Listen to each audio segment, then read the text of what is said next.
meeting to order. Can have someone to move to adopt the meeting agenda. Are there any additions that we want to add, or if we're okay with it, then I do need a motion for us to adopt the meeting agenda. And you all are muted, so you have to remember.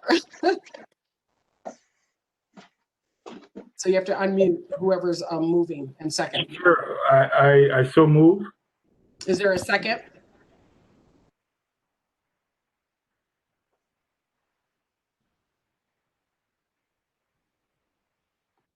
Second. All in favor? Aye. Aye. Aye. Any opposed? Any abstentions? Okay, motion carries. The only consent agenda item that we have is the approval of the minutes. Were there any edits or changes that needed to be made for the approval for the minutes that anybody saw? And if hearing none, if I can have a motion to approve the consent agenda item, which is the approval of the meeting minutes from July.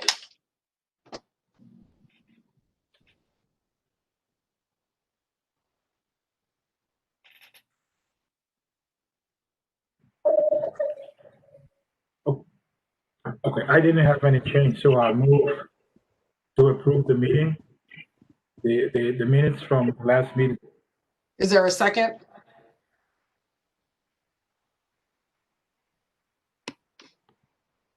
Alfreda second. I don't know if you all heard her. Okay. Any discussion? All in favor? Aye. Aye. Aye.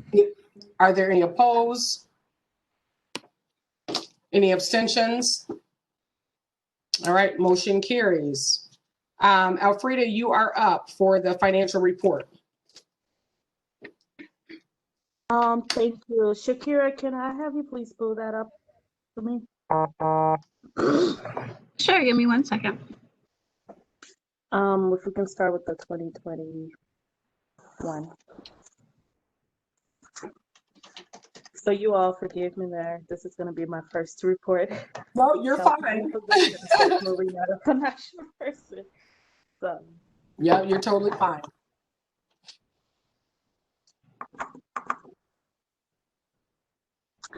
Thank you so much. So we are looking at the manager's financial report for 2020.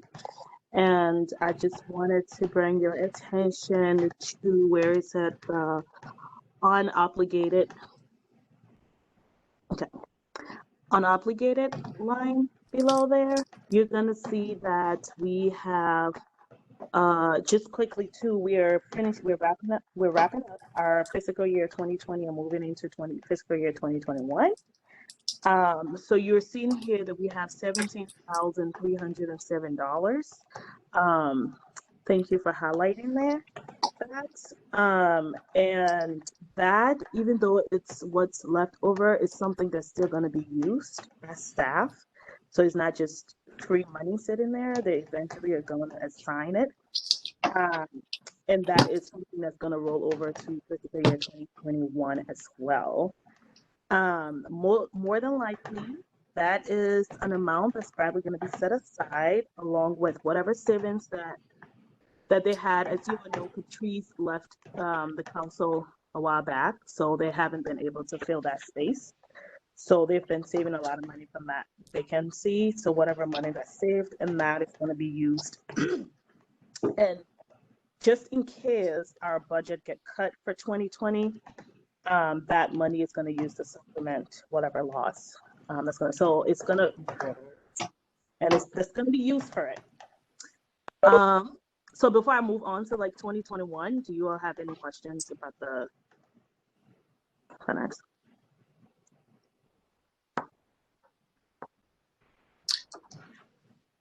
Can we speak to the, I'm looking at, it's the cost center for printing and advertising And I'm seeing that we expended, 13,000. Yep. And unobligated is actually a negative 255. Do we know? Can anyone speak to that? Alfred, you may not be able to, unless you do know about that. Shakira or Justin or staff? I would defer to Shakira Okay. on this one. I mean, I'm happy to answer, but Shakira, do you have a response? Oh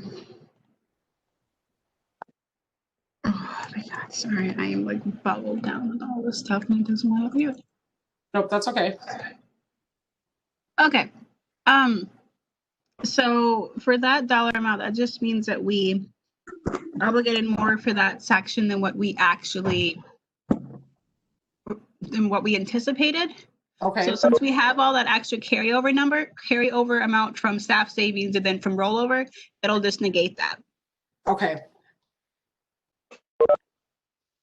Also, I'll just say that printing and advertising is, I mean, we have a ballpark for what we're going to do every year, but throwing an extra thing in and it throws off the number. But clearly we finished out fiscal year 2020 with some extra savings, so we're okay.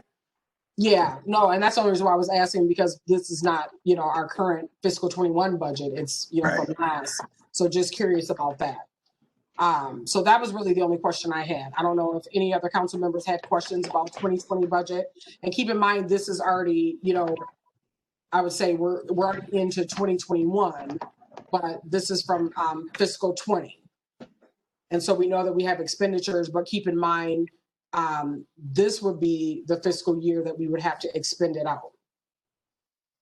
So, Madam Chair, it's also the year that the council is going to have to advocate for its budget. absolutely. Absolutely.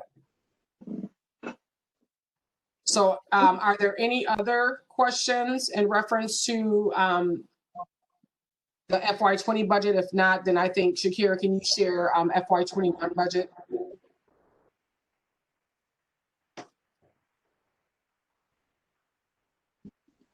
All right, thank you, Shakira. So this is the 2021 budget. And again, I'm going to draw your attention to the unobligated line there. You are probably looking at a lot of negatives and wondering why. I did too. Basically, what's going to happen is the money has not been moved around yet. So there are some places was a little bit more, and that's why that negative number is there. And when I spoke with staff, they're gonna that is gonna be fixed. So the next time you see that, the negative numbers is gonna disappear because they're gonna move some money around. Is it possible to expand this document? It's a little bit hard to see. Yeah, me too. I'm struggling. So, yeah. Shakira, can you expand it a little bit?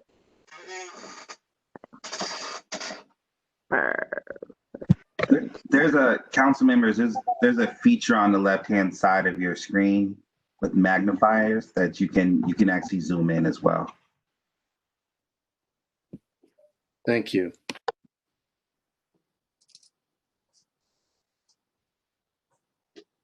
Bingo. So that, I don't know if anybody had questions, but for me, that was like the only thing that I needed to clarify. I felt like I needed to clarify with a negative number under the unobligated for 2021. So if you have any other questions, anyone have questions? Nope, because you clarified it because I was going to ask. Yay, awesome. Yeah. Any other council members have any questions about the budget? And keep in mind, the nice thing about the budget is there are different, accounts or cost centers. I mean, in my world, we call them cost centers, that we can kind of flexibly move dollars as we see fit. The only area, obviously, that we can't really, move money from is where the salary lines are. But some of the other areas, we can flex the dollars where we need to flex the dollars, whether it's an increase or a decrease. So just keep that in mind as well. And we're just at the very beginning. I mean, so this is only month 2 of this fiscal year. So keep in mind our fiscal year runs from July 1 to June 30th. So that's why you're still seeing quite a bit of dollars that we still have yet to expend, because we're still at the beginning of the fiscal year. Hearing no questions, we're going to move on, because also just, and this is more of a reiteration for some, because there's quite a few new council members, because the financials are presented as informational purposes, we do not cast a vote. There's no need to vote on the financials, but we do have to present them every year. Thank you, Elfrida. Yep. Hopefully I did okay. Yes, you did. So we're going to move to, we're kind of ahead of schedule, but I do see Shaneen Moore is on with the Department of Human Services. So we do have a special guest. If you all recall, this is more for community members and a couple of our newer council members. This was something that we had decided, since I have been the chair, we would invite, typically we want to invite our commissioners to come and present from various divisions to tell us what they're working on, how can we support them, and then also vice versa, you know, how can they support some of the work that we're doing. Due to the transition of the meeting, because last week was primaries, we do not have a commissioner. However, we do have a representative. You know, we still will have a special guest. Shaneen Moore is with the Department of Human Services. And I see that Shaneen is on, so I'm going to turn it over to Shaneen for her to introduce herself and kind of share her role and any other information that's pertinent for the council to hear. Yep. So thank you, Narita. I haven't seen you in a long time, but it's good to see you. Council, I want to first say thank you for having us this evening. And I have a few of my staff here. They're going to help with the presentation. But I want to kind of give some background and logistics. And so Justin and I met, I believe, last fall. And we met through a common, I think my boss, actually, Assistant Commissioner Farrago, said, I think it would be good for you to reach out to Justin and to see if there would be interest in hearing more about the child support program and some of the inner workings of the department. And so Justin and I met, and I think we met for like 2 hours that day on our first meeting. And I said I would absolutely welcome the opportunity to come and share information with the council, because I know in my role, oftentimes when I get out into community, I often hear various things, whether true or non-true, about child support. And so I want to provide some information, and I'm hoping that this will be a first step in providing some education and the opportunity for the council members to ask questions and community members. And hopefully we'll build upon this relationship and be able to go forward.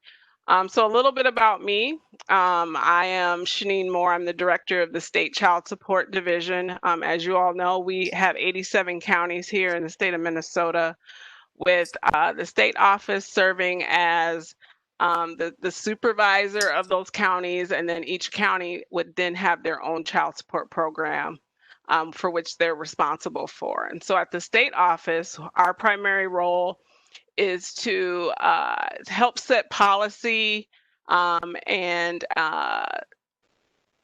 determine legislative needs for the program, and to pretty much set federal expectations on how the program is to run.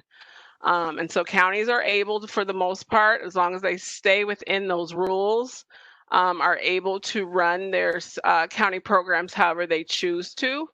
And so we also serve as an advisor role to counties. So oftentimes if there are questions or concerns about state policy, we have the opportunity to work with counties on those ongoing issues. And so I've been director Now, for almost 2 years, I've been with the department and in child support at the state office for a total of 7 years. Prior to that role, I was deputy director for about 3.5 years. And so I became director in 2018.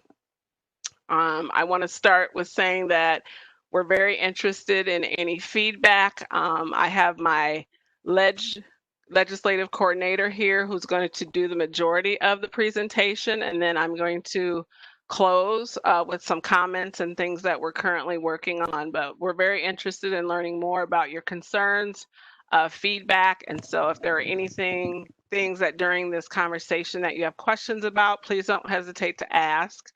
And after we present, if there are questions that come up afterwards, please feel free to either share those with myself or Tara Borton, who's my legislative coordinator, or Shakira can also collect that information and send it over to me, and I'd be more than happy to further look into your concerns or questions.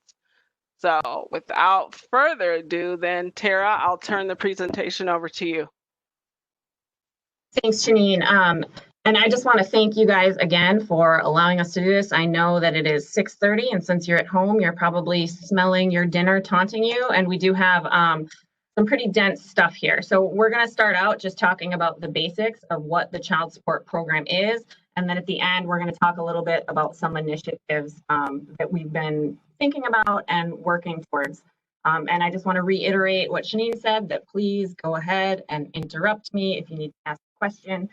We've got a lot to pack in, and I sometimes talk about 1,000 miles an hour. So go ahead and butt in if you have a question pertinent to a particular slide. So with that, we're just going to dig in here. The sort of basic question is, what is child support? So we sort of all kind of know that in general, it's money paid to support the child. In Minnesota State Court, it's money. It's possible that you might hear some people who have in-kind payments and stuff from tribes, but here in state courts, it's money that you pay to support a child, and it is court-ordered. It always comes in 3 parts. There's basic support, and that's the amount that you think about to pay the rent, pay for food, pay for clothes. All of that stuff is basic support.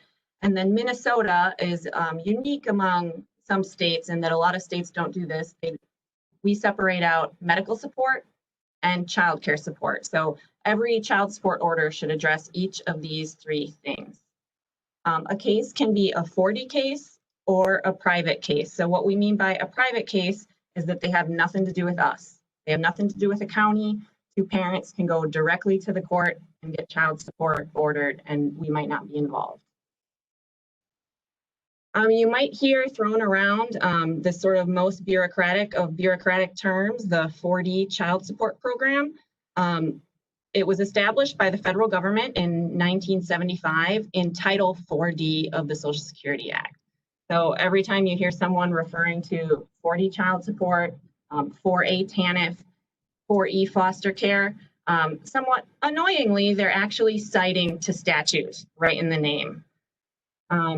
It's a federal and state partnership. We'll breeze by that because Shaneen kind of already talked about the role of the federal, state, and in Minnesota, the counties doing the actual maintenance of the cases. And importantly, in Minnesota, we have our own court. We have our own special court. It's called the expedited process. You might hear people call it X-Pro. And it's streamlined. It has some more some features of it that make it a little bit easier for pro se people to come to court without an attorney.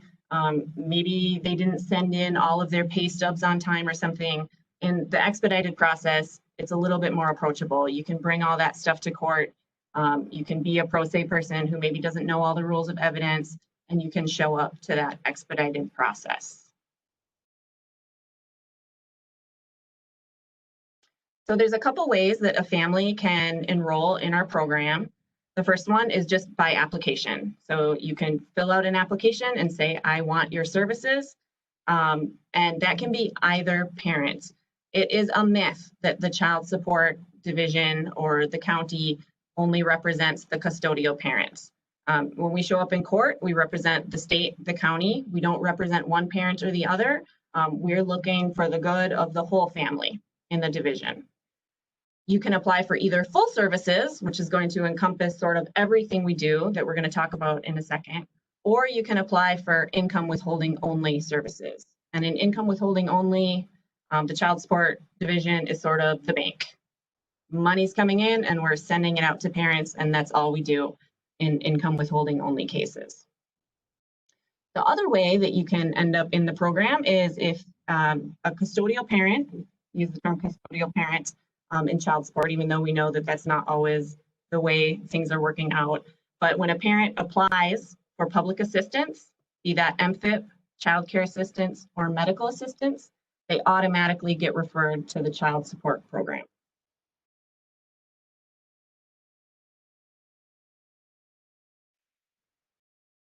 So we have some core functions that we do, and these come directly from the Social Security Act.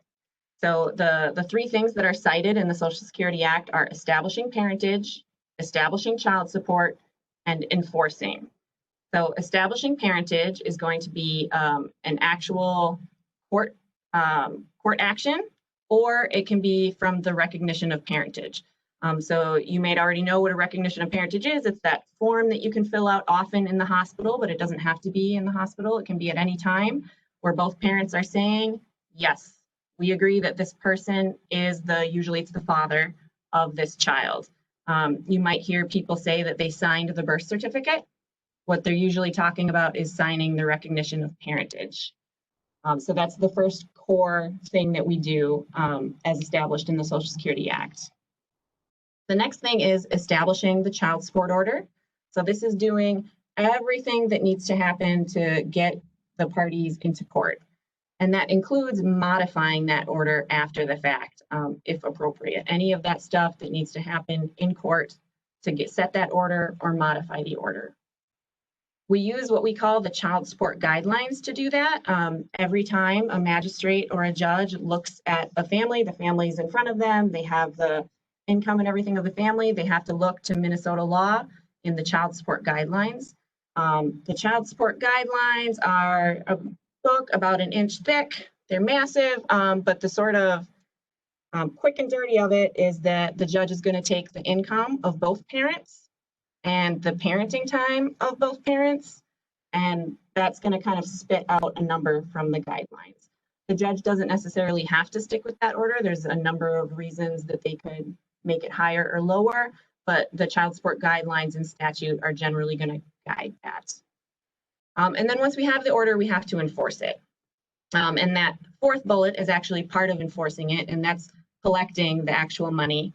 And we can do that through income withholding, or parents can pay a number of other ways. So people can pay on the MCSO system, which is just online. If you were to Google Minnesota child support online, it brings you to a place where you can pay your support. Recently, I guess it was a year and a half ago now, 2 years maybe, we started Pay Near Me, which allows people to take and pay cash in the community. Drugstores, grocery stores, gas stations, a number of places like that have places where parents can bring cash to pay, or you can still pay your child support in the mail. And then in distributing payments, that's going to be how people are receiving them. The most common way is going to be through direct deposit, but if parents don't set that up, they get a card, a bank card in the mail.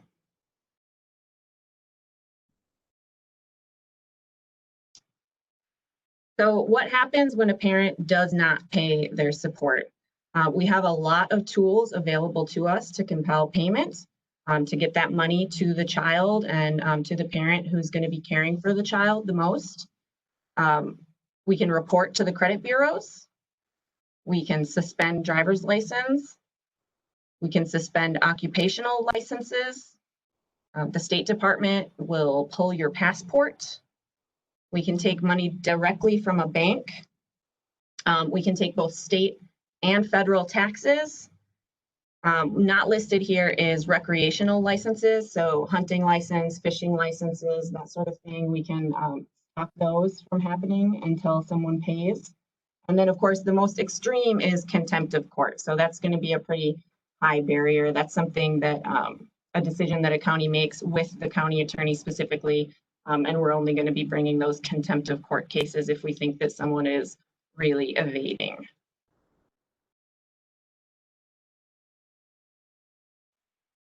So we have a table here that just a chart here that is a breakdown of the Minnesota population and then the population of the PRISM system, which is our computer system. So if you look, you can see that the dark blue lines, that's Minnesota's population. And then those green lines are the child support population. So you can see that African Americans make up 5.6% of the Minnesota population, but a full 19.1% of the PRISM population. So that's a pretty big disproportionality. If we are doing our jobs correctly, it should be a positive impact that we're having with this disproportionality. And one way that we think of that, and one sort of vector that we look at, is what we call right-sized orders. So a right-sized order is basically when the guidelines and the judge gets it right.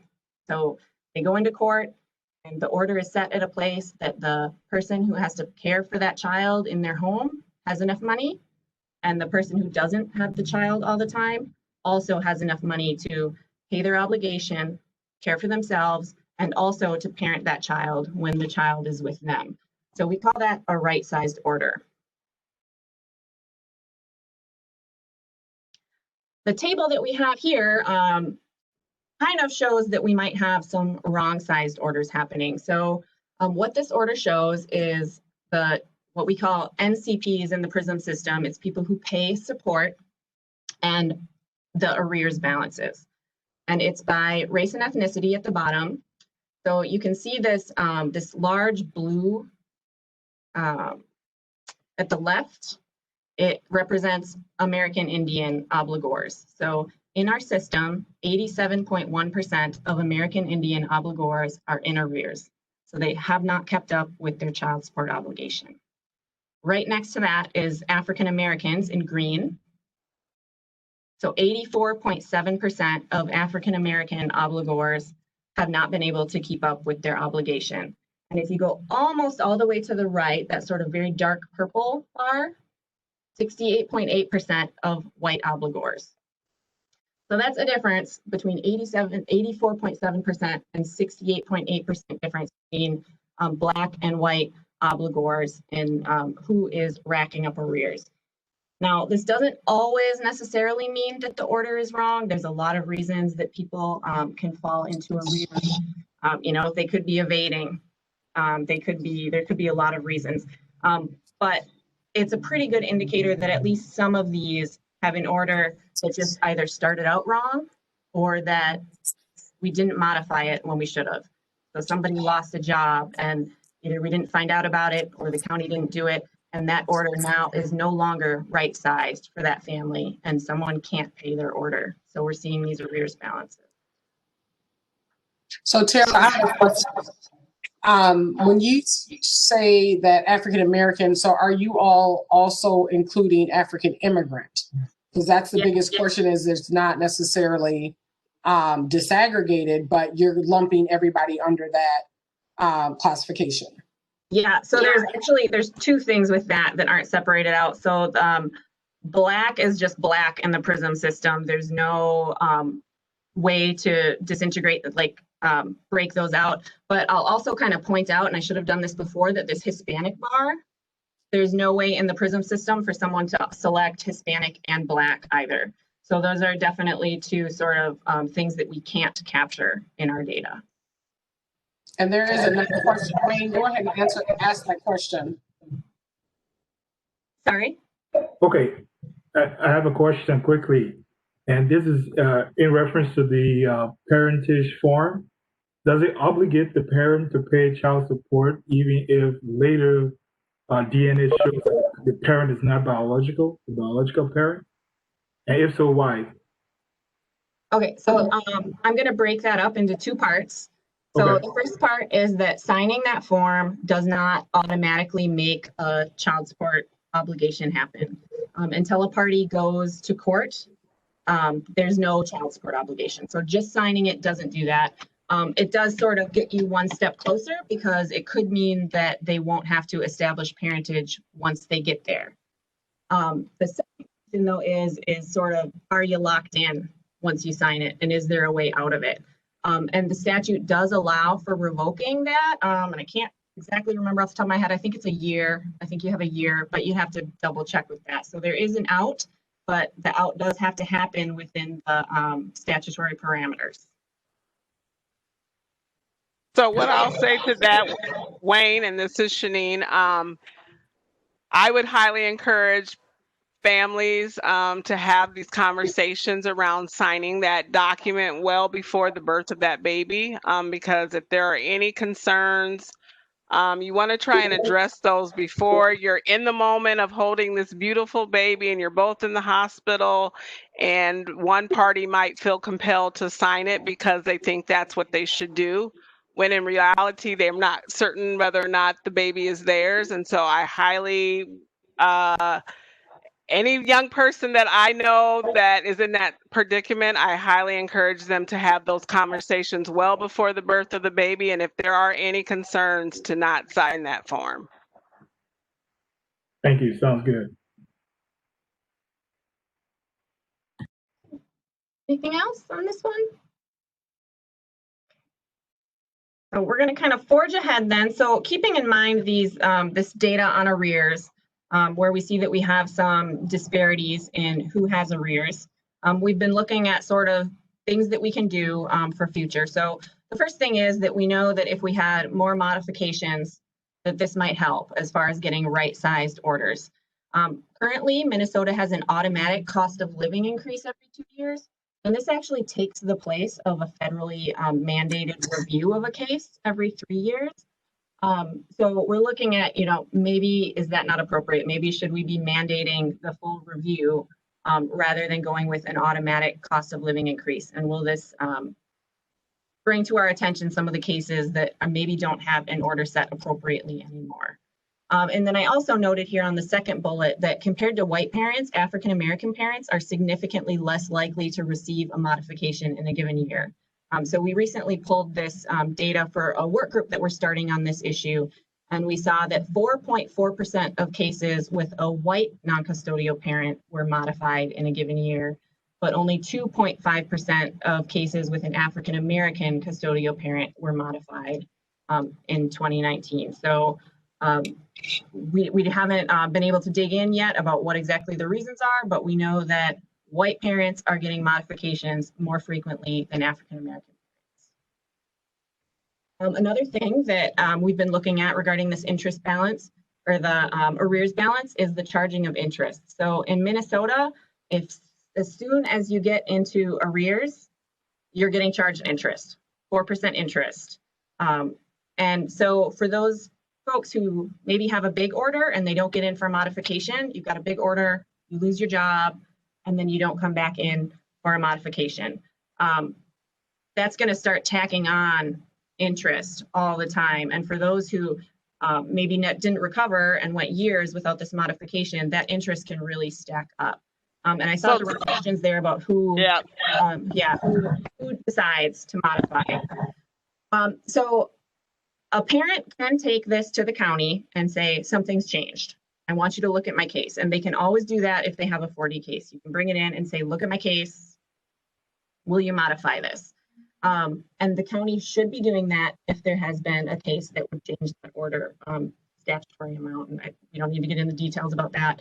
But if the county doesn't agree, that means the parent is going to have to bring it themselves. And I think that goes right into this next slide. And that now they're going to hit court fees. So if the county says no, or maybe you're not in the 4D program at all, maybe you're a private case, you have to bring this motion yourself. And that's going to cost money, or it's going to be more paperwork to get the court to waive the fee. Other place we see this as a problem is that in our expedited process, they cannot look at parenting time and custody. So even though that judge is going to look at parenting time to set your order, if you don't have a parenting time order, they can't address parenting time.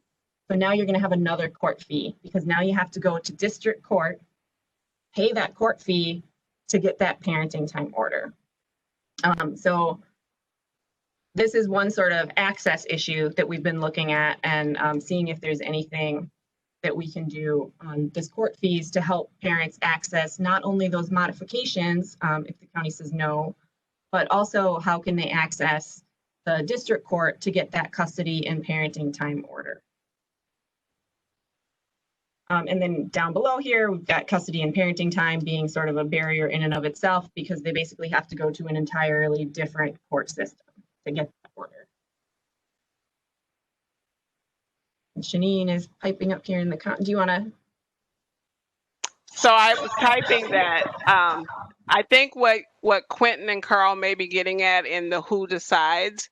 So I would say that there is probably instances, probably not is probably, it probably really is happening. But in some instances, it's very subjective on who is making that decision on who should and should not receive a modification. And so, as Tara stated, we haven't had the opportunity to really dig into the data, but we're hoping that once we do that, we can clearly identify some of the reasons behind why there's such huge gaps in the folks that are able to receive that modification. Yes, this is Carl. Thank you for addressing that, just to see if there's any judges that are contributing to the bias, that huge slant of numbers of people of color who are not receiving modifications versus those who have heritage or Black. Thank you. Yep, absolutely. Yep, and it's not just the judges, right? Because if it's the county deciding if it's moving forward, it could be in the program, you know, in the child support program, in the child support officers, who could be doing any number of things to bias that.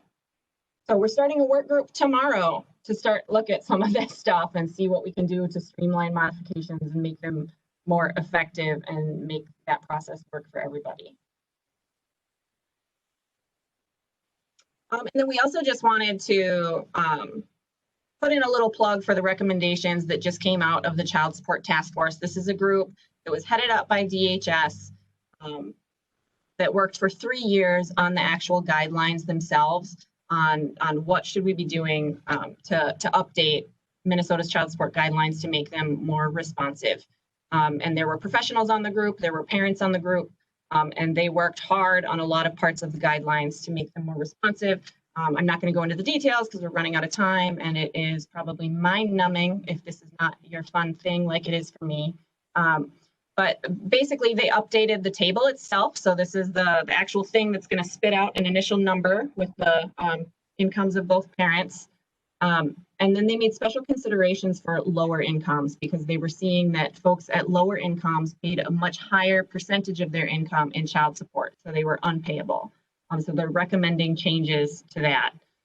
It also acknowledged more complicated family structures, and I won't go into those details right now, but if you would like to talk with me about that, you can call me and I will talk your ear off about what they decided on that. And then there were also some additional considerations for low-income parents in regards to what we call the self-support reserve, which is the money that we know that an obligated parent needs to keep in their house just to pay for their own stuff. So they made some changes to that, largely to account to other children in the home, and also that the custodial parent also needs a self-support reserve.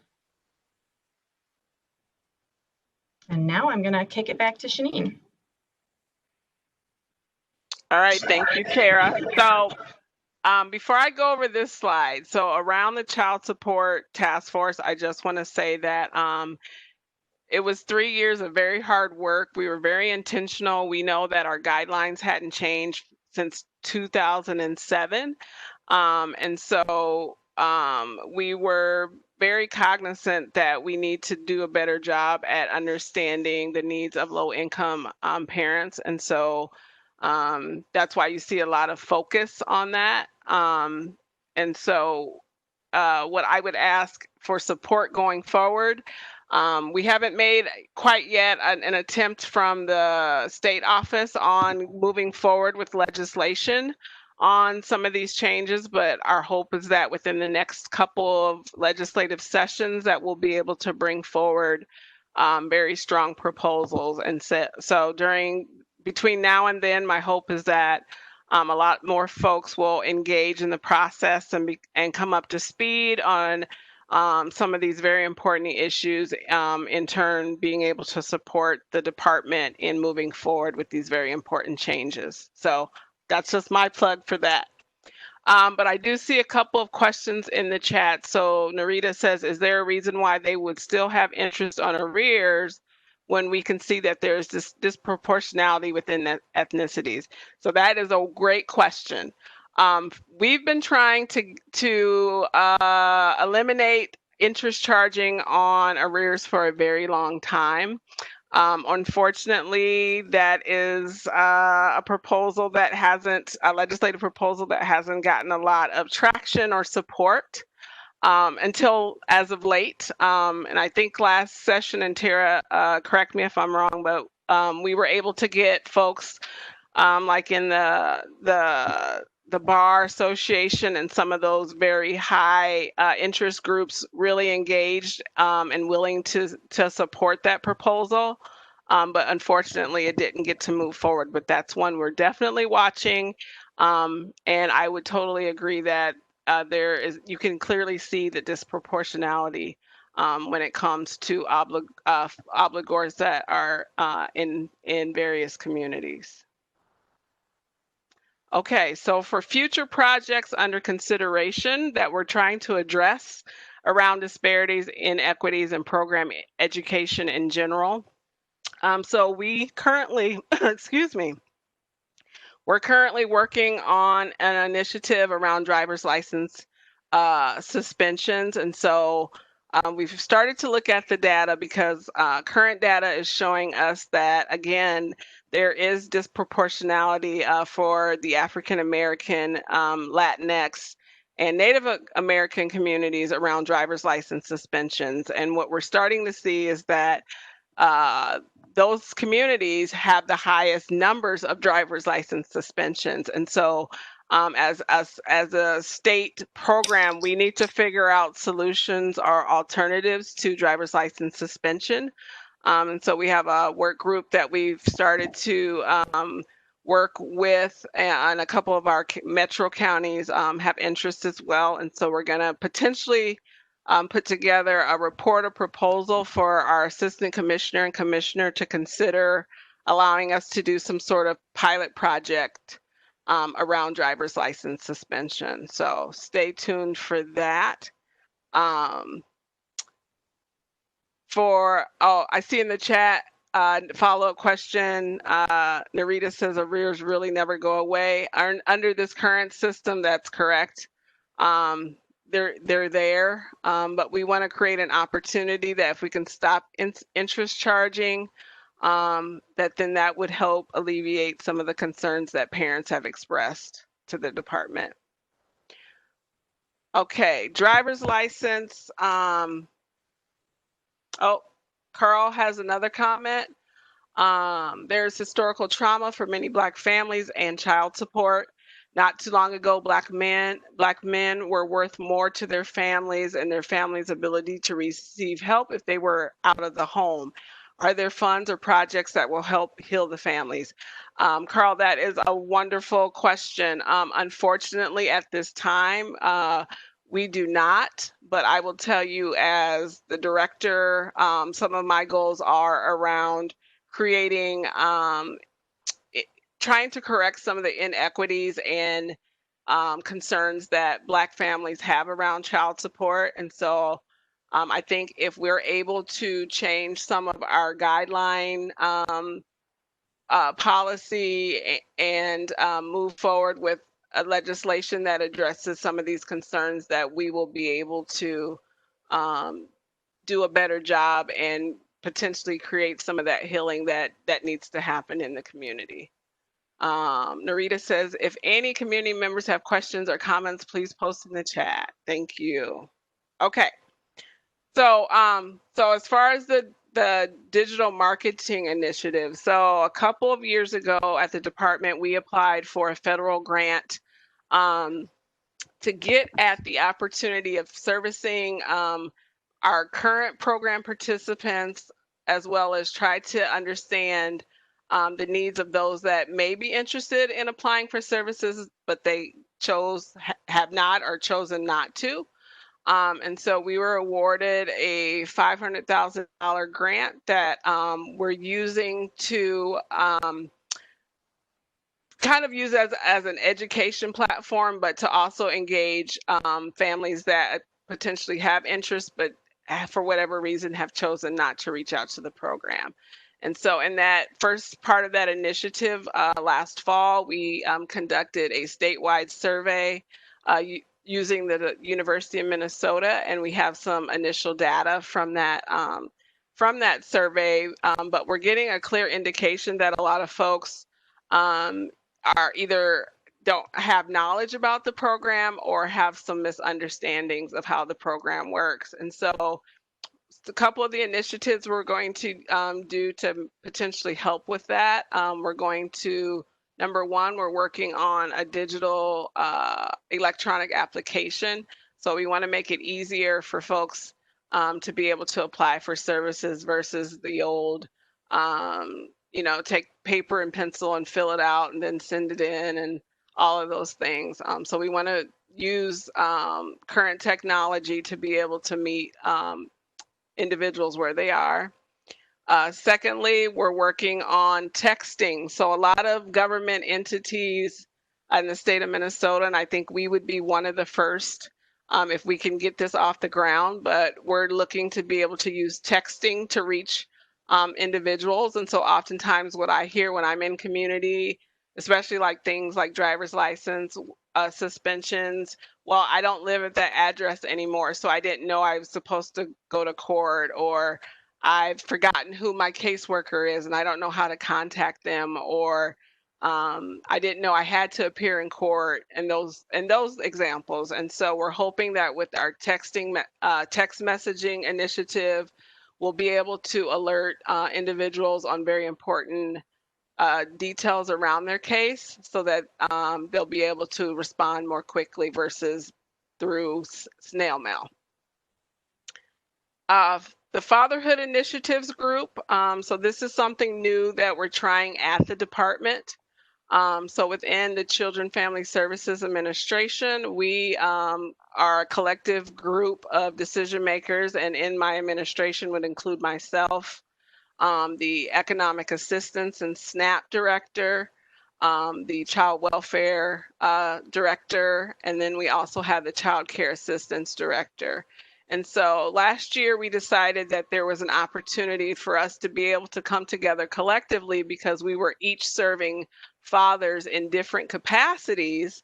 And so our Economic Assistance Director said, hey, why don't we try to come together and bring these, eliminate the silos and some of the red tape and come up with some initiatives that we can work on collectively to serve the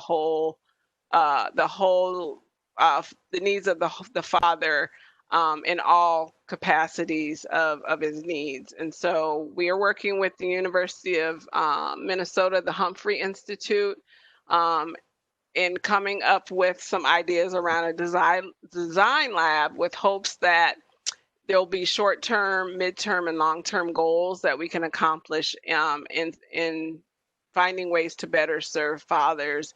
Right now, the focus we're highly concentrated on is around serving incarcerated parents and fathers coming out of institutions. And so more to come on that, but we're hoping that come this fall, we'll have our design lab in place and ready to go so that we can get the work underway with the Humphrey Institute.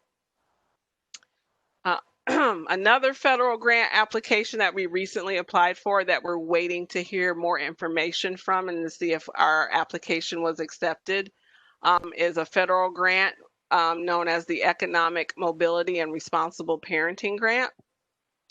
So what this grant gets at is the opportunity for child support programs to provide education opportunities for young people between the ages of 18 to 24 to provide them education around the program and what does it mean once you have the responsibility of a child support order. And so collectively at the department, as well as working with Department of Corrections and a couple of other state agencies and nonprofit organizations within the community, we decided that our application would be focused on developing a comprehensive curriculum that would take you from the point of when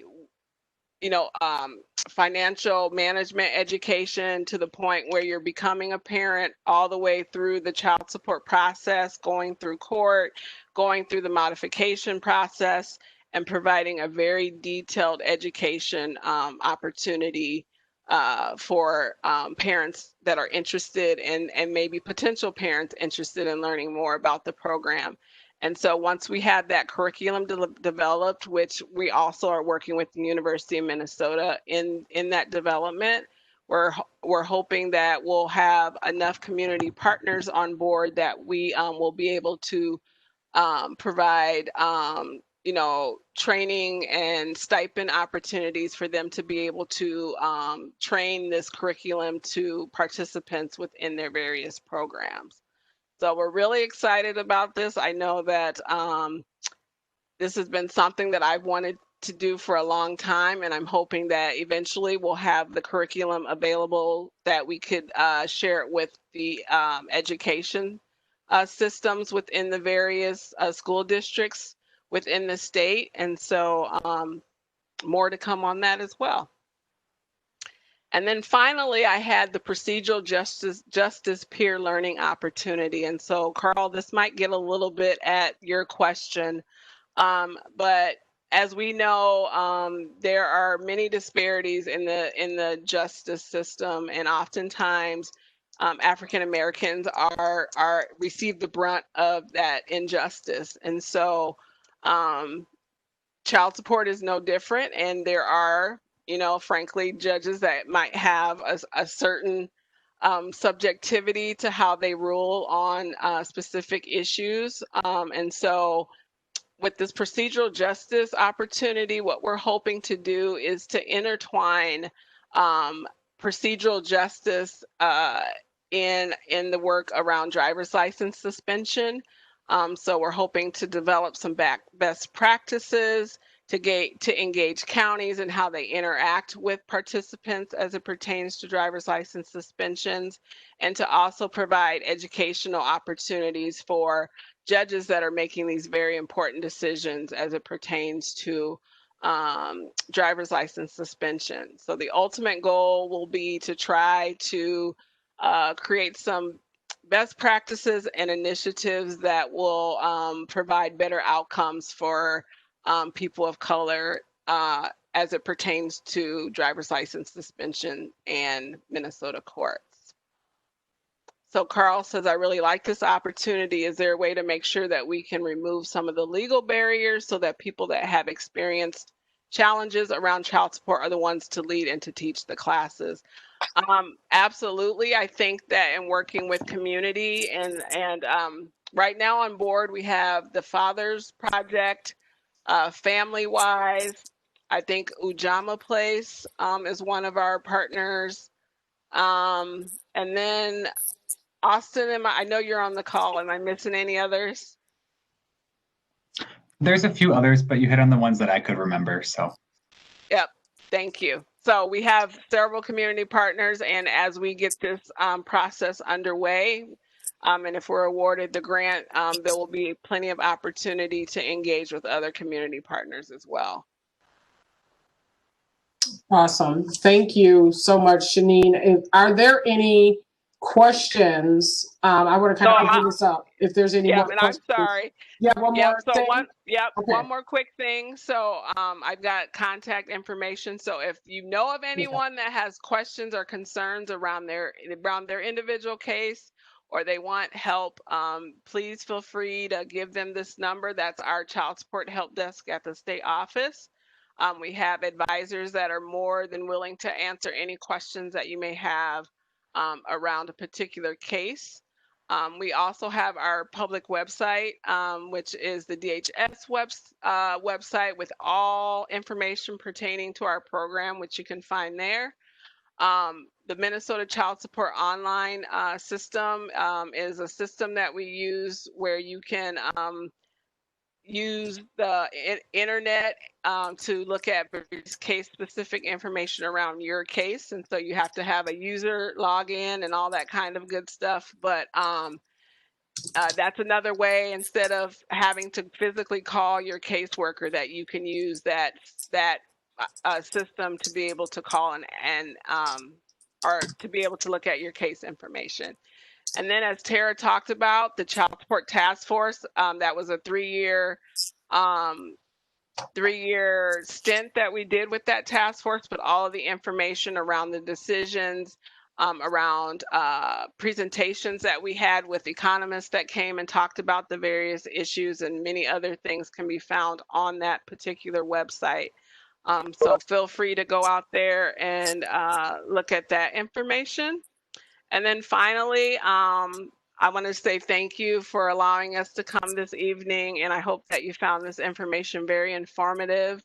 If you have any questions, my contact information and Tara's contact information is listed there, but we'd be more than happy to answer any questions.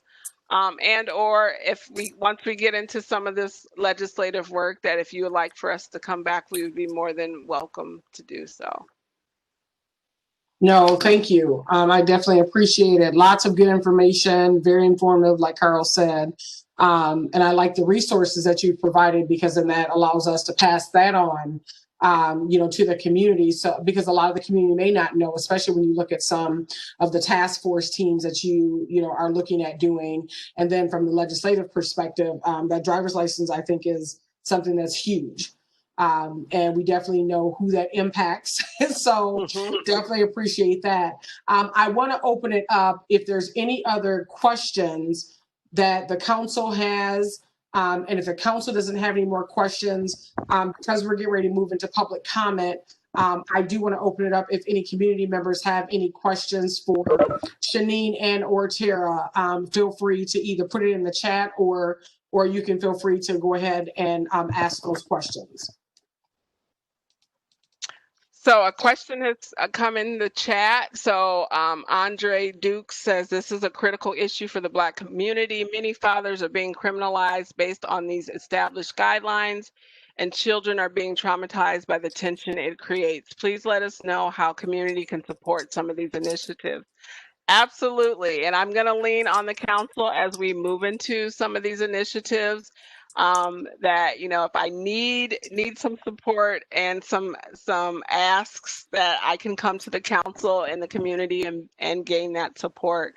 I want everyone to know on the call that I'm someone that strongly believes in this program. I'm someone that had children and was involved in the child support program. And I currently have a grandson that my son is contending with these issues. So I really get what's happening.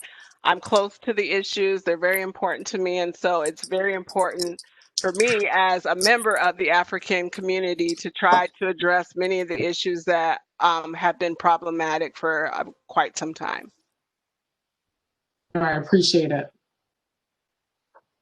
So thank you. So thank you, Tara. Thank you, Shaneen, for coming. You guys are welcome to stay on, or you can politely excuse yourselves. It's up to you. Yeah, I have dinner waiting on me, so I'm gonna go. But thank you again for having us, and I look forward to hearing from Justin and Shakira and others if there are questions. Absolutely. Thank you so much. All righty. Thank you. Yes. So I'm going to move on to public comment. Are there any public community members that are on that have a question or comment for the council?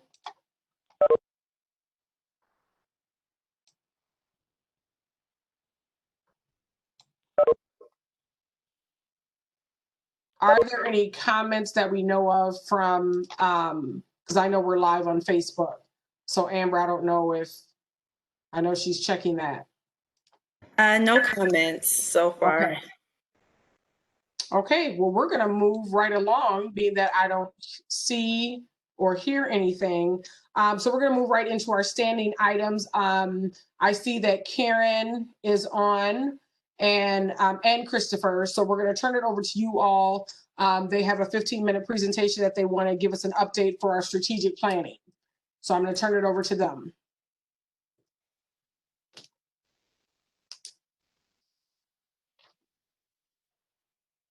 Sorry, I'm not used to WebEx. That's okay. Okay, all right. Sorry about that. Good evening. Good evening. Hello to everybody. Good evening, everyone. So our task for today in our 15 minutes is to go over the strategic plan that has been adapted since the last time that you saw it. I think we met with the staff twice since that time to go over the plan and got their feedback, and are now bringing it to council. Right. Okay. So one thing you will notice is that I did change the plan. Can everybody see it? Can everybody see what my screen? Yes. Yes. Yes. All right. One thing you will Yes. notice is that I did change it from a 3-year plan to a 1-year plan. And that's because there's so much change going on both internally and externally. And you can certainly reevaluate at that 1-year plan and 1-year point and see if there's anything that you want to add. So this is just the introduction, which I think everyone received a copy, so I won't go through that. Just talks about the who FEMA is and the purpose of the strategic plan. And this is the SOAR summary, which those of you who have been on the council previously would have actually seen this the SOAR twice. And those of you who are new to the council, we did sort of an abbreviated version of the SOAR with the strengths, opportunities, aspirations, and results.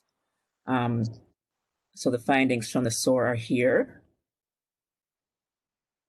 These strategic priority areas, I think maybe at the last meeting we talked about these and verified that they were appropriate.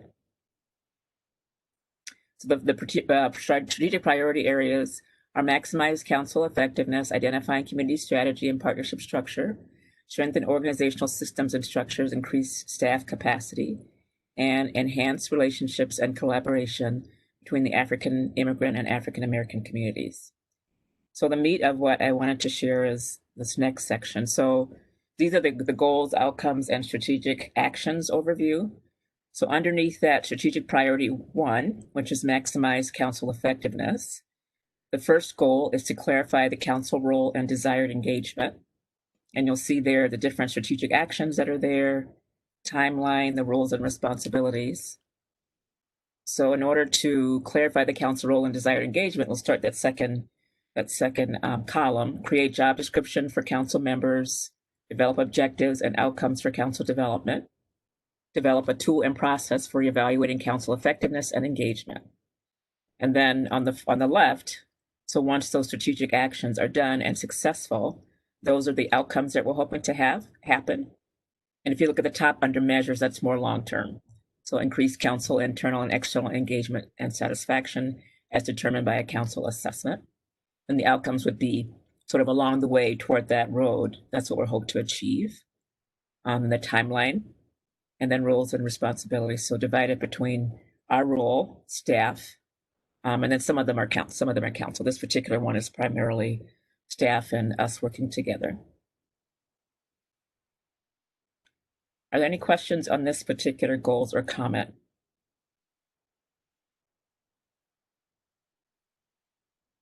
Okay, if not, I'll move to the next one. So still under the strategic priority of maximizing council effectiveness, clarify and codify council processes. And so the actions will be to identify or develop a tool for review of strategic plans. So once you have the plan, a lot of the critique around strategic plans is that you write it and then it stays on the shelf and you never use it. So having a plan for reviewing it periodically and making sure that you develop one and then create a process where you actually use that plan. Ensure that the council and staff budget roles are included in the council manual. Develop a process for executive committee to lobby on behalf of the agency's budget. Create a stance on council sponsorship, and create guidelines for council approval on contracts. So these are as we met with staff, these are the processes that they perceive that were needed to be developed to help to clarify the council's role. And again, you see the outcomes on the left, the timeline, and then the rules.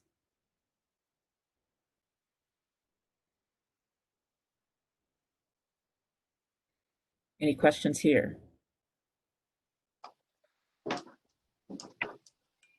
Okay.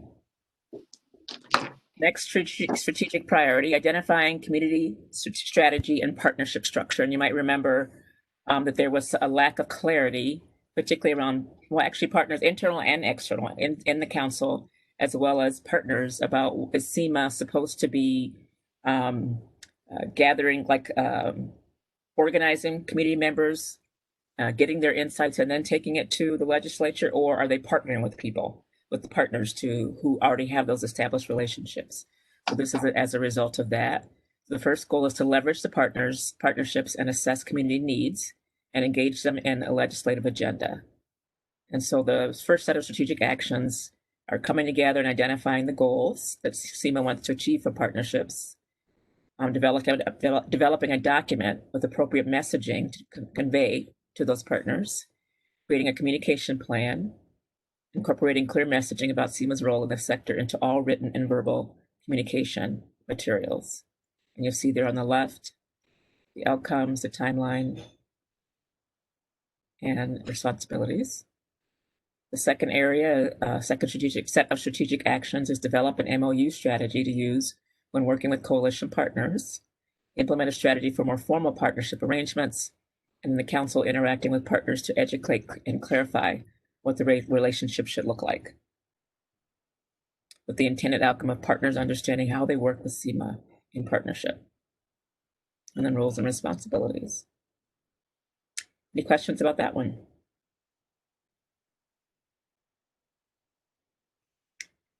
All right, strategic priority 3, strengthen organizational systems and structures, increase staff capacity. So that one's more inward looking. We talked a lot about in the SOAR, in the environmental scan, we talked a lot about the need for creating systems to sort of fortify the organization and increase the staff capacity. So strategic actions for the first goal, create appropriate organizational structures and processes to enhance effectiveness. So that develop a process for evaluating organizational readiness to address new strategic priorities, problematic opportunities and partnerships, and then test and implement the process, and then develop a process for assessing programmatic opportunities partnership, determine how and who evaluates programmatic opportunities, and test and implement the process. Goal number 2, help ensure a smooth transition to the new executive director. So this is the more transition planning, and you'll see that we're supposed to have started this on the 9th because we had such a short time period. We're actually having a meeting tomorrow to move this forward. But manage knowledge, document ED processes, research other council executive director transitions, and then develop a transition plan. And then develop staffing plan for future needs, review and revise job descriptions if needed, and needed skills as future needs are anticipated. So part of that is just sort of determining, as Justin leaves, what are those particular duties that he has that staff needs to take over, and what are those things that are absolutely critical that have to be done while he's, in the interim while you're searching for someone else, and what are those things that can go on the back burner. And then also as you look forward as an organization, sort of looking at trends, what kind of job opportunities, what kind of staffing needs might you have, and what kind of skill sets might potential staff members need to have as well. Excuse me, Yes. Karen, I had a quick Yes. question on the priority 2. Does those roles and responsibilities, the same roles and responsibilities in our bylaws for CMAH? So are you talking about the council, like the strategic priority 2, the council? I'm wondering whether, I know that that staff has been developing a council manual. I think that goes beyond the bylaws. I think it's adds more specificity. And I would ask the staff to to fill in on that, but my understanding is that the bylaws, that we want to add some additional clarity beyond the bylaws and flesh them out. You're in terms correct. of That's what I implementation. was hoping for. Okay, Thank you. good. Yeah, Carl, this is Narita. No, Karen's correct, because the bylaws, you know, again, and I know we have that as an agenda item, but I'm actually going to recommend something different, you know, for that. But it does expand beyond that. So that's kind of how they have written out the implementation plan, because we would go beyond what the bylaws specify. If that helps you. Excellent. Yes, Okay. that's what I was hoping for. Thank you. Okay. Yep. You're welcome. Okay. Let's see. Transitions, move director. Any questions about this strategic priority 3?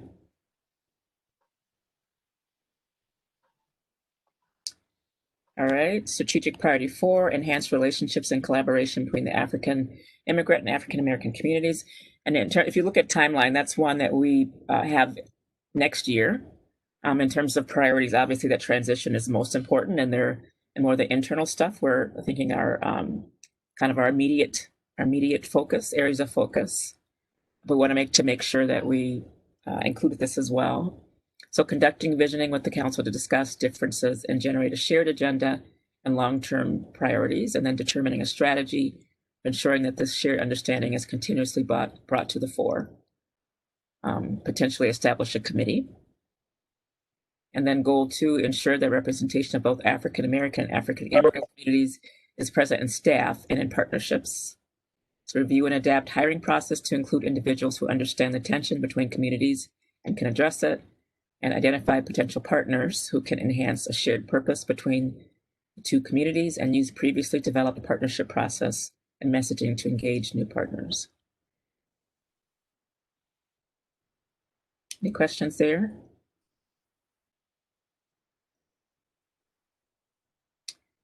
All right, and then the next, these are more tools. So this one talks about the purpose of the plan and how it's used. I won't read through it because you have it.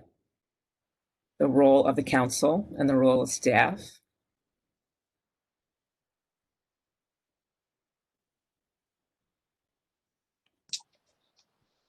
Dissemination can be used as a communication tool. The idea of a quarterly check-in and questions you could ask throughout the year to see if you're on track and if the plan is still appropriate given the circumstances. And then yearly check-in. And then you can create a dashboard. And often these are used for your executive director as an opportunity for them to, as they come to council meetings, to be able to quickly and easily go through each of the strategic priority areas and say, yes, green, it's on track, yellow needs attention, and red, off track.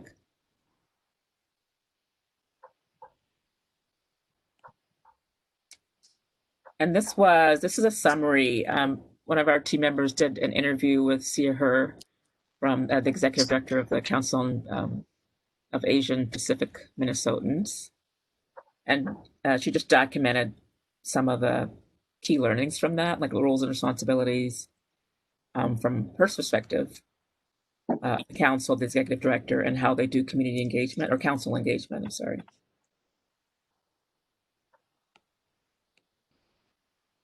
And then community engagement, their staff, how they're set up, and how they measure success. And finally, this is some research that Chris did on some ways to, I'm trying to think of how you phrased it, Justin, because it was good. It was the idea of managing and helping to work within the tension as a council, but not thinking that the council can solve this problem. But this is a graphic that shows some of the ways to address that tension. And actually that was used to, in that final strategic priority, help to inform the action steps based on this model. And that's the plan. If does anybody have any questions?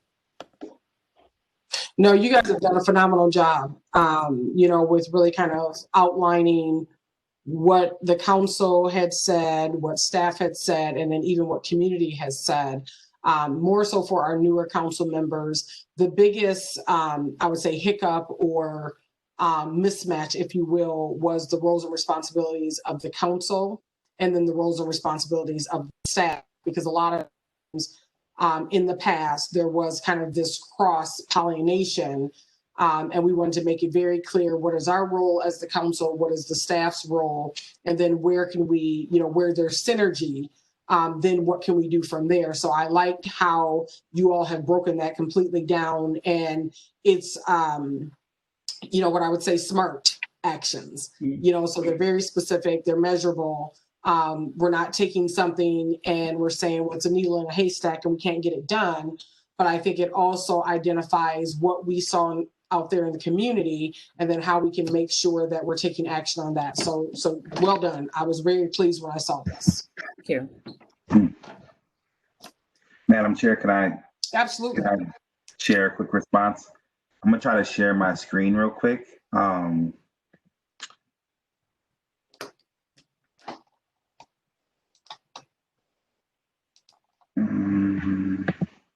Can people see my screen? We can. All right. So my 2 cents on the strategic plan. Karen, 2 years ago, we did a retreat with another group. I think Staten Adams, who did a great job, facilitating a conversation. And one thing I just want to point, this is a picture of the 5 words that the council at the time, the members at the time, decided that we should center our work for the rest of the year. And I just want to call out effectiveness. And I think that you did a really good job in this process of bringing us back to that. And we haven't been the easiest to work with, scheduling and the whole nine. And we are just in a much better place today because of your patience with us and working with us. And I also point out that unity is in the center. And so the tension between the African heritage community that lives within the African heritage community is one that we do got to get to and learn how to invest in that value of unity. And so I'm just trying to offer a thoughtful thank you and gratitude is deeply appreciated. The work that you and Chris and your team put into this project. Thank you. Any other comments or questions for Karen or Chris? So thank you guys, because I know you all wanted to have more time. Everybody read it. It's not a problem, but I greatly appreciate it. Thank you all.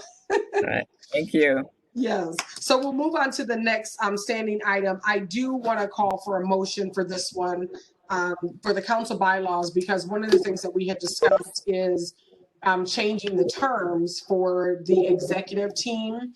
But I think that there needs to be a little bit more conversation, because we're going to move it right now. The bylaws say a year. We had talked about moving it to 2 years. And the reason why I want to table this to September, because I was not able to attend the executive meeting.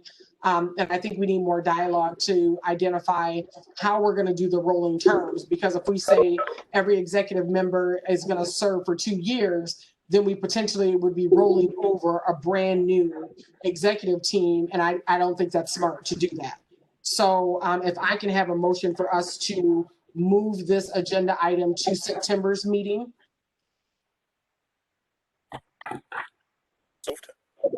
Is there a second? Second. Any discussion? All in favor? Aye. Any opposed? Any abstentions? Okay, motion carries. Thank you all. Commissioner schedule. This is kind of a standing item that we keep on here. We are in the midst of trying to identify for the remainder of the year. I know one of the commissioners that we want is Commissioner Alice Roberts Davis. We want her to attend. Justin and I had talked about, we think it's fitting to have Commissioner Paul Schnell come, especially considering everything that's going on with George Floyd and other aspects. So we will kind of solidify at our September executive meeting the remainder of the calendar year, what commissioners that we will have, and then we'll roll it again as far as January, and hopefully kind of keep the same format.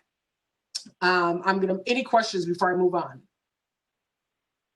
Okay, so I'm going to move on to 40th anniversary, the oral history project. Who wants to talk about that? Justin or Wayne? Yeah, I would actually just kick it to Shakira for any updates on the grant application. Okay. Okay, so for the grant application, it takes about 8 weeks from when you submit it to get a reply. So we should get a reply late this week, if not early next week, on whether or not we got that grant. That grant was for $10,000. That would cover the cost of the full oral history program. We do have a vendor in mind to use if we do end up getting that grant. So all we're waiting for right now is just to hear back from the Historical Society on whether or not they approve our oral history grant. Okay, awesome. That's good to hear. So what's left are the director's report. So we have the legislative survey, community roundtables, and statewide polling. So I'm going to turn it over to you all. Absolutely. Jasmine, do you want to take it away on the legislative survey? And I hope you had a good training tonight, if you want to provide an update on that as well. We can't hear you, Jasmine.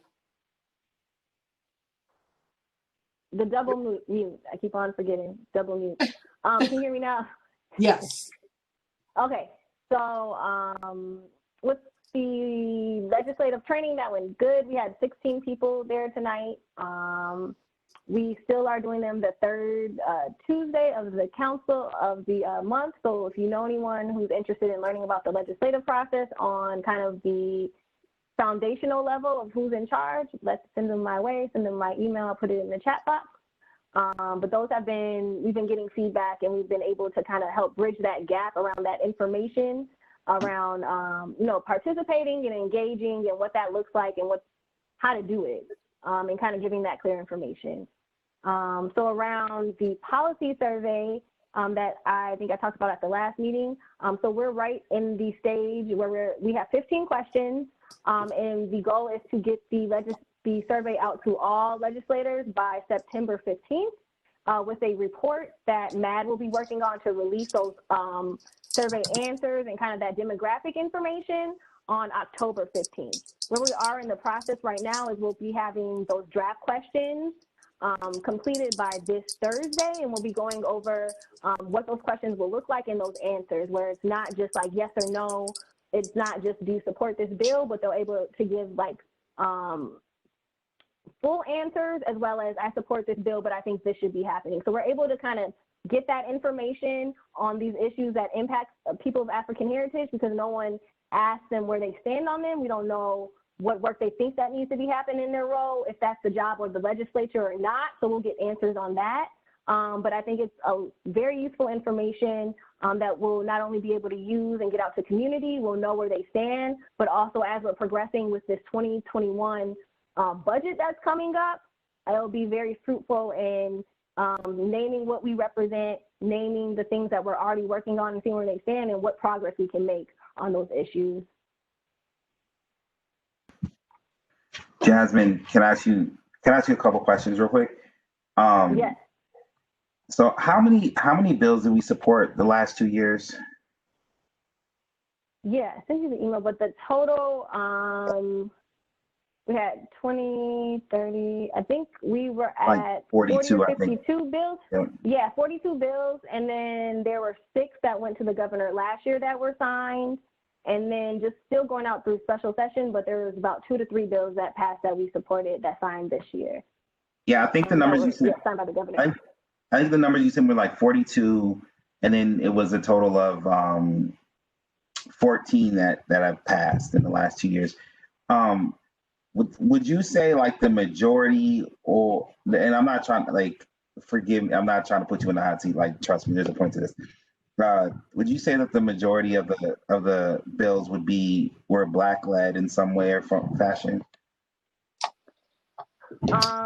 Yes. So I would say the majority, no. So the majority of the bills that we supported that were Black-led, yes. The majority of the bills that were passed that were Black-led, not necessarily. Okay, so a legislative survey that positioned legislators to respond to the issues that we're putting in front of them that are Black-led is probably helpful, because when I looked at those numbers you shared with me, I just want to be clear to the members that I don't know that Black folks know that there's 50 bills coming through the cap. I mean, there's more than that when you think about what the Black legislators are actually proposing and whatnot. So the information that Jasmine is getting from the legislative body through this survey is a really important tool to help educate the community that Black folks are pushing policy at the Capitol. The question is, are they getting heard? Are they getting debated? And are they making it to the governor's desk? And so I just want to encourage members to pay attention to this tool that Jasmine's working on, because no matter what part of the African heritage community you come from, it's going to be really important that people know this information. Yes, so I have something to add. So I would just add that as we're going through this process and as we're drafting the questions, I will bring it to the council, and maybe, I don't know if we'll have time before we have the next meeting, so I might reach out in between them to set up some time just to get, to show you what the questions look like and what's going out before we release it, to make sure we're getting to showing you where we're at and what questions we're getting at. And then as we do the report, making sure we're giving it to the right people and giving you that information before it goes out to the public. So there'll be opportunities to engage, just to know what's going on and before it gets released and it's finalized in October. Thank you. That's awesome. So community roundtables, who is discussing that? Is that Amber? Yes. As you all know, we're doing conversations with the council throughout August and September. We hosted our first conversation on education on August 6th, and we had really great turnout and a really great conversation. That is on our Facebook page for people to be able to check out. And we're working on compiling some of the key takeaways in our notes, and we'll be doing that for all of the sessions. Our next conversation is on this Thursday, and that will be on public safety. This is the only roundtable where we are inviting state staffers from different departments throughout the state. We felt that it would make sense to have more of a focused conversation about the scope of public safety at the state. And we're really excited for that conversation. So that's going to be at 4:00. Councilmember Hollis, I don't think he's on the call anymore, but Councilmember Hollis is going to be like our councilmember co-host. And then in September, we are just about done finalizing who our panelists will be for economic development and public health.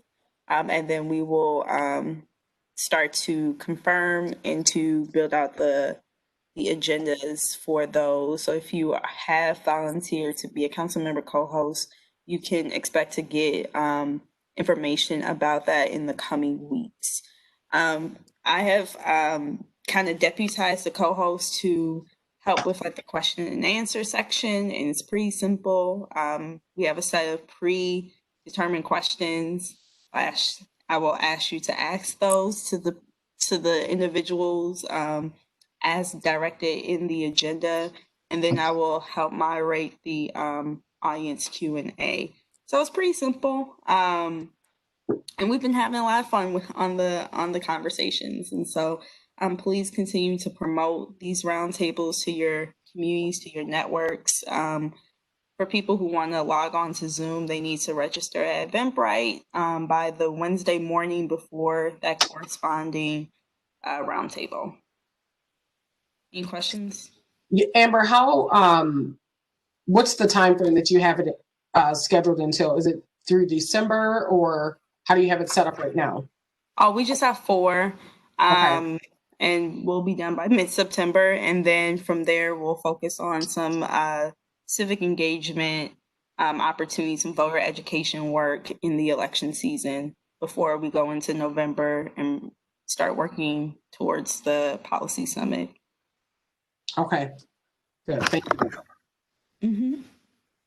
Anybody have any questions for Amber? And I should have asked, did anybody have any questions for Jasmine as well? I do have a comment for council members, Madam Chair. Just if you haven't watched Education Roundtable, take time to do so. Amber did a great job, and it was great having a parent on the call, and the folks that she got on the call were just amazing. There's a CMAH YouTube channel where all the videos are being posted. And so if you want to share that with folks who don't have Facebook or whatever, just know that we're beginning to update our YouTube channel. I'll throw a link in the chat. Yeah, no, the education one was very good. I was bummed that I could not make it to serve on that, but I was sick. So, but I did watch it, and it was a phenomenal. So if council members, you have not had a chance, absolutely, you should have a chance to look at that. It was really good. Yeah, I saw that. Oh, I just want to add my voice to that. It was good. It was really good. I think they're doing well. Just by having those conversations is helping us. That's good. Yeah, absolutely. So statewide polling. Want me to take this too, Justin? Okay. So this is about the poll that we are doing with the Othering Belonging Institute and Prosperity Now, which is the policing, the public safety poll that's going to focus on oversampling Minnesotans of African Heritage throughout the state. In order to get an understanding of some of the dispositions around several public safety reforms, as well as some economic justice questions and some voting questions as well. So we're excited that we are pretty much getting to the point where the poll is ready to be disseminated. I actually just saw that we got an email from Josh at Othering Belonging earlier this evening to go over the final edits. They're hoping to work with the research group that's actually going to administer the poll to have it out in the field by the end of this week. So hopefully, we can get those results relatively soon and really be able to see how this information can be helpful in the ongoing work around public safety in particular. And we are also alongside that economic justice and also just understanding more about how are people feeling about voting this fall. So I think that's where we are right now. Justin is going to continue to be kind of like a consultant on this project in his role, his new role. But as far as like who's the point of contact for this project, it will be myself representing the council since we are like the main partner moving forward. So any questions about the poll?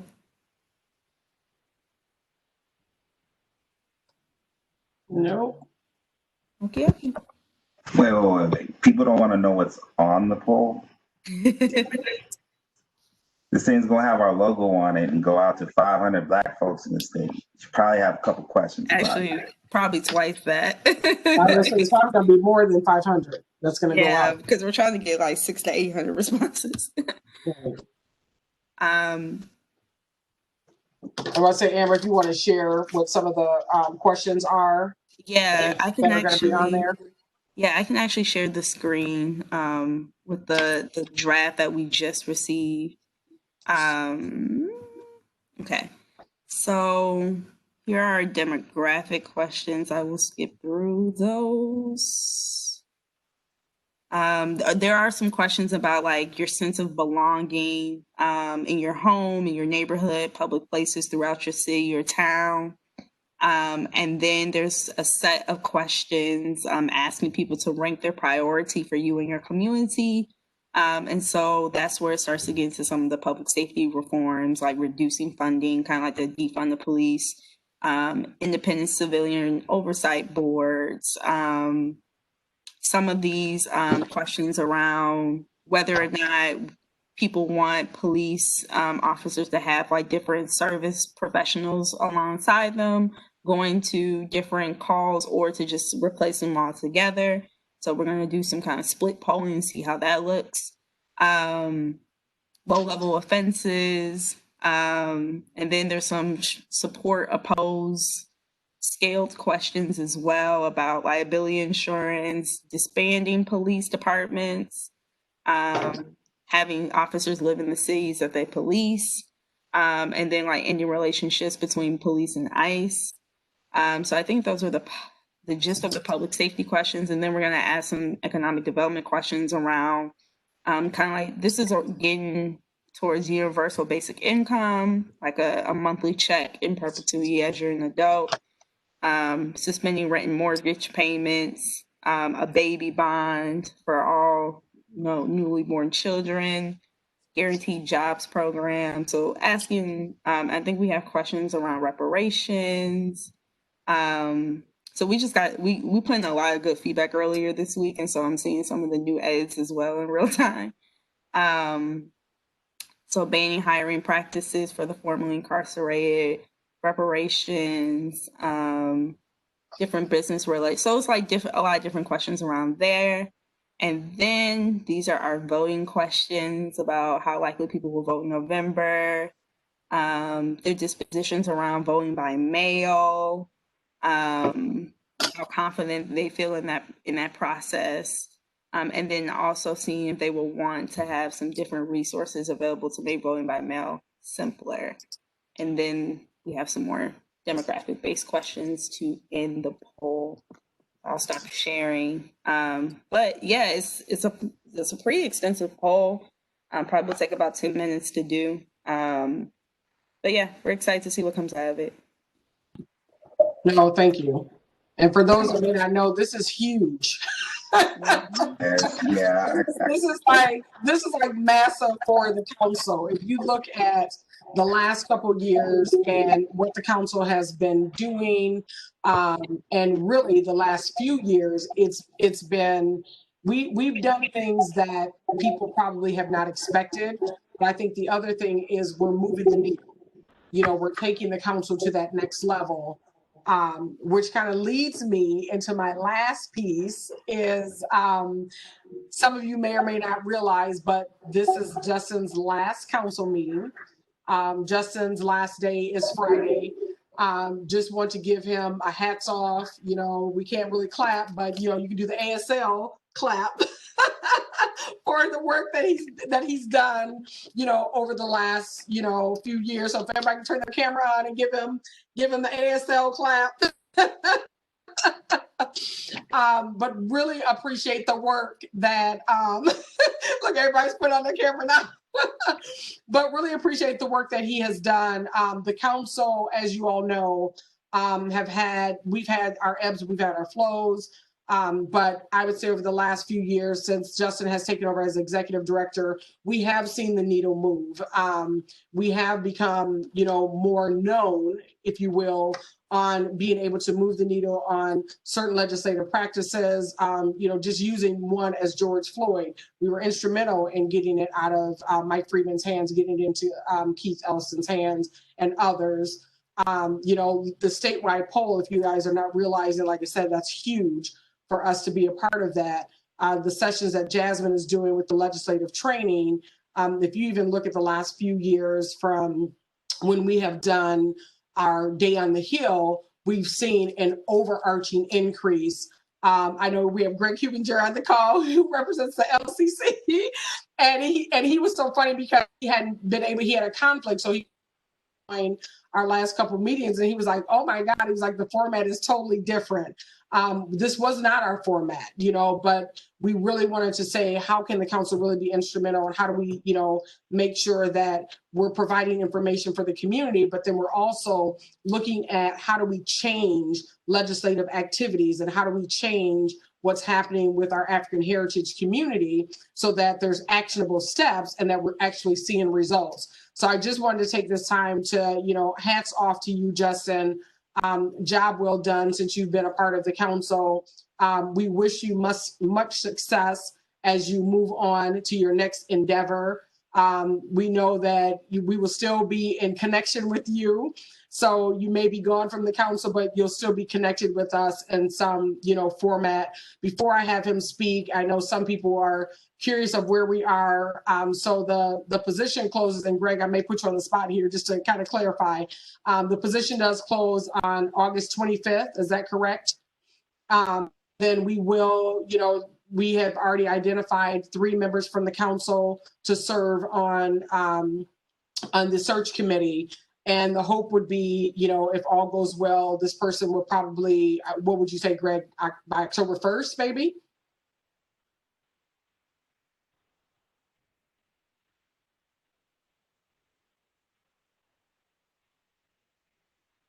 Sorry. Yes, I think October 1st, October 15th would be possible. Okay, awesome. So that's kind of what we want to look at. So because we're way ahead of time, I'm gonna leave these last few minutes for Justin to give us some words as he departs from us. I get like a full 15 minutes. Is that what you're saying? You can take the full 15 minutes because that's it for our agenda. Let me get my notes out. Yo, so before I just say anything about leaving, I just want to say the poll that Amber is leading on is just a great opportunity for this organization to weigh in on the things that the community is concerned about, right? And so a lot of work has gone into that. Fortunately, we haven't put any money into it. We may not need to. And so working with Prosperity Now and working with the Othering and Belonging Institute out of UC Berkeley, I mean, it's just a really good project for this council. So I advise everyone to lean in on that one, and because you'll be expected to talk about it, right? And so make sure you lean in on that and support Amber and the work she's doing. I don't have a speech or anything like that. I'll just keep it 100 and just say, first of all, Narita, your leadership is in as the chair of the council has had a huge impact on my life and my family and what is possible at this agency. And I just want to say thank you for your leadership, and I'm thankful that you are still at the helm as I depart, because it lets me know that from the top all the way down, we got soldiers in place who can keep this thing moving for the community. To the staff, it has been fun. It has been challenging. We have stretched ourselves beyond capacity repeatedly, and I hope that you guys are learning and growing and seizing every opportunity to serve the community, because this is a very difficult job. You all have very difficult jobs, and I don't think people really understand what it means to serve every person of African heritage in the state of Minnesota. And the expectations heaped upon you are astronomical. And I've just repeatedly seen you rise to the challenge. And so I just want to say thank you. I'm not going to put his business out there, but if he's watching, which he probably isn't, I just want to shout out Reggie for, and congratulations are in order for that, brother. So on a couple of items. And so I'm thankful that we had the chance to work with him, as well as Tamika, our photographer, who did a great job on the George Floyd photos. Greg, thank you for all the support. Tracy, I love you, Tracy. This is day one. And then let's just talk about the members on the board real quick. I'm not gonna go through each one of y'all individually, but let's just have conversations. We're live on Facebook, and by the end of the week, y'all ain't gonna be able to do nothing to me. So I'm just gonna go ahead and put y'all on blast real quick. You guys, seriously are in a position to transform the state of Minnesota. I thank you so much for taking your role seriously. We didn't even send y'all a memo tonight. Y'all was coming up with questions left and right on child support, because child support impacts the Black community. And so I just want to encourage you guys to continue to do what you do. Quentin, I want to see you at the Capitol with 300 Black men every time I turn around. Tawana, I want to hear about the increased procurement dollars that the state's spending in the Black community. Wayne, I want to actually have an answer to your question about how does this impact the African American community. I want to hear you brag about those. I want to hear you brag about how the council has met your expectations on that. And the list goes on and on and on. So rather than lecture you guys, I just want to say thank you and remind you that this organization, as it struggled in the past, wasn't really, I don't blame leadership in the past. Really, the pressures that fall on this organization, on this agency, are unfair, are unreasonable. And repeatedly, we are, as Black people in this state, we are always asked to stand up and do more with less. And they say we're magic. They say, we're resilient and all those things. And we are resilient people, but we are not magical people. And so you got to remember that with this agency. Make sure that you are working together, because there is no magic here. It is our resilience. It is our faith in our ancestors. And it is our call to create a better state for Black folks and African immigrant folks and Caribbean folks and everybody. It is that call that we rise to every time we get on this line. And so, I'm gonna be real. I love you guys. This has been the honor of my life to serve as the executive director of a legacy institution for our people. I've learned so much. I've got my behind whooped. I've healed up, took a couple extra behind whoopings, healed up again, and got a couple things right. And so I'll just say, you guys stick with it. I'm your partner for life, but I guarantee you, I'm just gonna ask that you don't call me next week or the week after or the week after. Give a brother a break, and then I'll be on your team whenever you need me. All right. Thank you, Justin. So with that, I just need a motion to adjourn. So moved. So Daniel. moved. Is there, okay, so who said so move first? Daniels. Okay, so Daniels, and then I'm gonna say Carl did the second. We are officially adjourned. Thank you all. We will see you next month. Thank you. Thank you. Good night. Thanks, Justin.